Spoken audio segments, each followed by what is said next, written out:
Dentro do mundo de Versus, os inimigos naturais são as maiores forças existentes no mundo.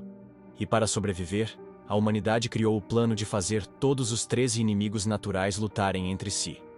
Apesar deste plano ter muitos imprevistos e diversas consequências, ainda assim, sem dúvidas, essa é a melhor aposta para que os humanos possam sobreviver neste mundo.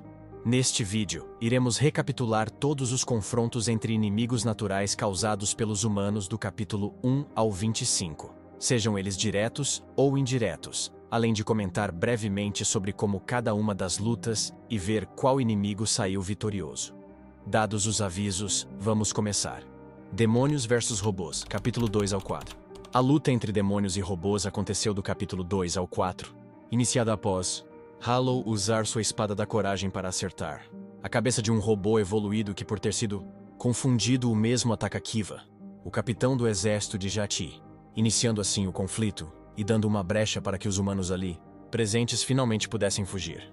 Não sabemos muito sobre o que aconteceu na luta, e apenas voltamos a ver seu desfecho no final do capítulo 4, onde o combate acabou resultando na morte de diversos demônios e robôs, restando apenas Kiva extremamente ferido após dar o golpe final. Vendo o quão machucado o capitão do exército demoníaco saiu de sua luta contra o robô, obviamente os demônios saíram vitoriosos com dificuldade extrema. Gigante vs Toupeiras, capítulo 3. A luta tem início após Hollow e companhia buscarem refugiados dos outros mundos e se depararem com Toupeiras do mundo selvagem verde, e com um gigante, devorando o que presumivelmente seja o pai de uma família, onde após resgatarem os membros restantes e fugirem do gigante por meio da abertura de uma estrada, por consequência, eles acabam atraindo as mesmas toupeiras, que instintivamente acabam atacando o gigante, o qual acaba matando algumas delas, o que resulta na toupeira-mãe vindo intervir na luta, depois dos humanos conseguirem fugir. Não se sabe como a luta acabou, mas pelo último quadro disponível, podemos ver que o gigante acaba acertando um soco certeiro na mãe toupeira, que sangra ainda mais do que o gigante. Baseado nisso e somando o fato de que gigantes possuem uma forma de combate, eu diria que o gigante saiu vitorioso dessa luta com uma dificuldade média. Gigantes vs Neo-Humanos, capítulo 8 ao 9.2. Após perceberem que um exército de no mínimo 50 gigantes estava a alguns dias de caminhada para a base da humanidade, Zybe e os outros bolam um plano de atrair os gigantes até a cidade Neo, humana mais próxima, e fugirem logo em seguida. Apesar das severas baixas sofridas pela equipe encarregada da missão, o plano foi um sucesso, e todos os inimigos foram mandados até a cidade Neo, iniciando o combate após um deles ser morto por diversos Neo-Humanos. Imediatamente, os gigantes restantes reconheceram os Neo-Humanos como seus inimigos e partiram para a briga com um único soco em sua forma de combate. Sendo capaz de dizimar dezenas de Neo-Humanos, a luta se desenvolve.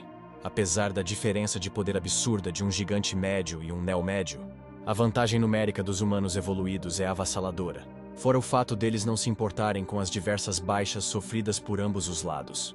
Mesmo se Ario não tivesse intervido e usado sua união fada, Tempestade Dourada, é possível afirmar que os gigantes perderiam por dificuldade média, não antes de matar centenas ou até mesmo milhares de Neo-Humanos no processo. Demônios vs Madalans, capítulo 10.1 ao 15. Seguidamente ao sucesso da missão de redirecionar os gigantes e depois do combate de Hollow e Kiva, a base humana é invadida quase que imediatamente por uma pequena parte do exército pessoal de Jati, onde mesmo com os esforços em conjunto de todos os humanos combatentes, ainda seria impossível parar a invasão, sem a intervenção de outro inimigo natural. Garasp, o principal estrategista, convence Sua a usar um de seus satélites laser em potência máxima, chamando imediatamente os Madalans para o lugar. E então, após um deles quase matar Kiva com um único soco, a luta entre demônios e alienígenas finalmente se inicia. Eu sinceramente nem consigo ver isso como uma luta, até porque apenas um único Madalan conseguiu subjugar 4 líderes de combate demoníacos juntos e sendo constantemente curados pelos magos humanos, com os mesmos sendo capazes de, no máximo, destruir as mininaves que os aliens usam para destruir os soldados de baixa patente. Apesar de todos seus esforços, os demônios não conseguiram nem ao menos arranhar um único alien, terminando essa luta com a vitória esmagadora dos Madalans sobre os demônios.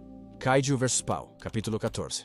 Ainda no fim da luta entre os demônios, os Madalans chamaram sua grande nave, que antes de executar seu comando de destruir o planeta, é completamente destruída por um Mega Kaiju, como se fosse uma espécie de lanche para o monstro.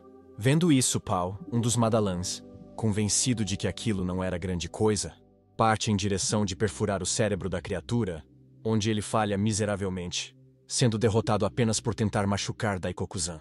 Sem nenhuma dúvida, Daikoku-san vence em dificuldade negativa o Madalan Pau. Kyoka vs Parasita, capítulo 16 ao 17. Após se teleportarem em segurança, os humanos se deparam com alguns sem-lei brigando entre si.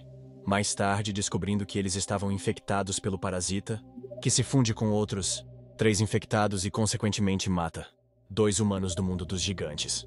Vendo isso, Zaib tenta destruir o parasita, tentando se desviver no processo, mas por sorte, um grupo de sem-leis fortemente armados queima o parasita até virar cinzas, acabando com ele com dificuldade mínima.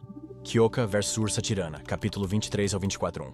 Depois dos humanos atraírem um filhote de urso da floresta, Carmesim até a base do sem-lei com o objetivo de dar uma chance de Zaib fugir, o filhote acaba sendo morto, imediatamente atraindo uma mãe ursa tirana furiosa até a Kyoka. Apesar dos membros da Kyoka terem armamento bélico e 3 gigantes manipulados, a ursa tirana estava conseguindo se sobressair contra todos eles sem muitos esforços.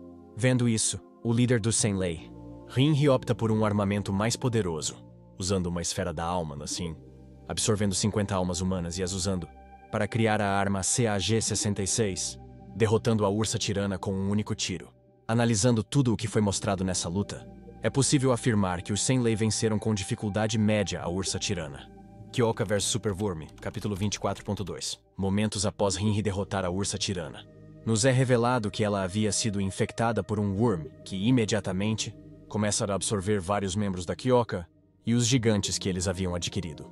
Mesmo usando a CAG-66 novamente, a ursa parasitada destrói a arma e infecta Rinri e seus subordinados, que mesmo combinando forças com vários humanos, nenhum deles é capaz de parar o parasita, que se torna definitivamente o Superworm, derrotando e absorvendo parte das 2 equipes sem quaisquer dificuldades. Superworm vs Yaotsu, capítulo 25. Depois de terem todas as suas chances de vitórias completamente destruídas, os Senlei começam a rezar para que algo maior os salve da morte. Certa o que, para a surpresa de Zaibi e Naurai, acaba funcionando, onde o deus Yaotsu literalmente cozinha o Superworm, vivo sem qualquer chance de revidar, logo em seguida o devorando, vencendo o parasita com dificuldade negativa.